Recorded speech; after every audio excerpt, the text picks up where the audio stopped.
Hey YouTube, what's going on? It's Steven Gamer here. Today we're going to be doing the definitive review of Halo Infinite multiplayer. In this review, we're going to break it down into 3 categories to make up the game. We're going to be doing the gameplay, the graphics, and the content. Now, the question we're going to answer is this the best Halo since Halo 3 in terms of multiplayer? So let's get started. Let's get into the gameplay. So for the gameplay, they really do combine a lot of the old and the new. They use the original Halo formula, plus some of the things that they used in the most recent Halos, like Halo 5 and Halo 4, to create a game that I believe is the best of both worlds. In this game, it's very simple, you know, in accordance with the original Halos, but yet extremely fun. You know, it's simple to the point where anybody can pick it up and kind of be effective, kind of be a team player and have a lot of fun. But it also has the complexity of, you know, the people that know how to learn how to strafe, jump shot, that learn all the you know, little details of the game. They're the ones that can be extremely effective and get better. So it's great for new players, it's great for existing players, and in general, it's just a lot of fun.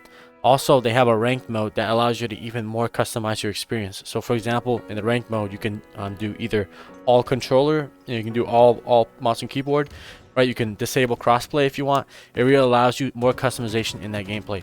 Overall, for the gameplay, it's definitely a 10 out of 10 in terms of gameplay, and in my opinion, near perfection. Let's talk about the graphics. So for the graphics, the engine is sharp and well made. It's very responsive. It's good in terms of frame rates. There's not a lot of dips, and in terms of lag as well, there's not really that much online. So it's very sharp. It's very well made. You can definitely tell that 343 put in the time, and they definitely ironed out all the kinks in the engine. You know, the engine goes in with the gameplay in terms of the fact that it makes it responsive, it feels good, the game looks great in itself, and it's definitely one of the high points of the game. For the graphics, I'd give them an 8 out of 10 overall. Let's get into the content. So for the content, upon release, Halo Infinite really didn't have that much content, to be honest.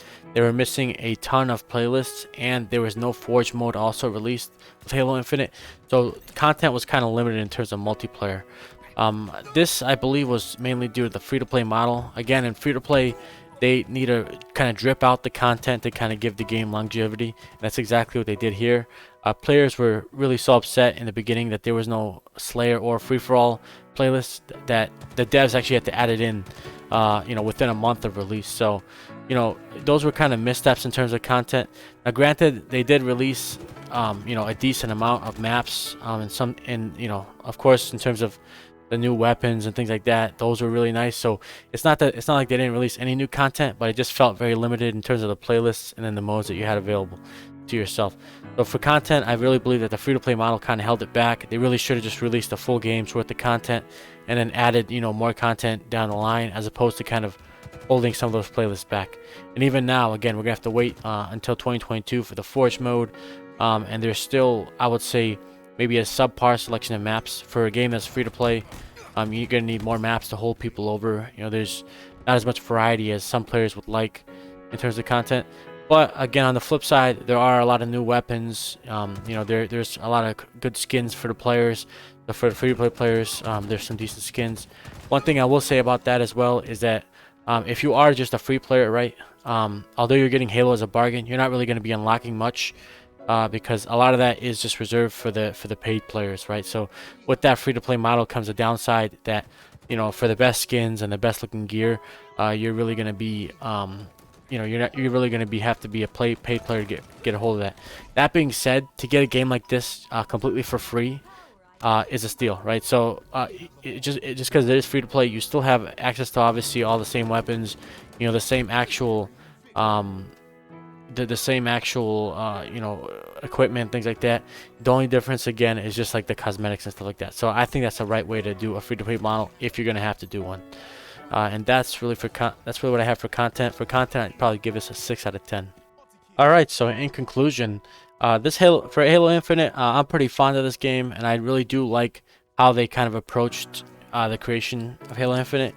I really do like the way that they kind of blended the old and the new to basically make both sides of the Halo train happy, right? And I feel like that they did such a great job in doing this, and that this is really the pinnacle and the perfection of Halo in its current state, right? The multiplayer is near perfection. It's very balanced. It's extremely fun. It has new and old elements, and it's just something that, for me, it's even like addictive to play sometimes, right? Knowing that you can just, you can join in, and you can really, keep hacking away to get better at the game. So the multiplayer, I feel like, is a great balance. I feel like they did the graphics well. They did, the music, the sound, right, was done extremely well, and in general, they've made the game extremely fun. So the only thing that I guess would kind of hinder that would be the free-to-play model. In reality, they really should have just released this as a regular standalone game. I think that would have probably made this more of a higher score than what it is. But for myself, I'm going to give this a final score of an 8 out of 10. I think this is a great game, and I think it's going to have some longevity to it. The multiplayer itself is just amazing. It's fun to play. You're always engaged, and it's something that I think I'm going to be coming back to more and more.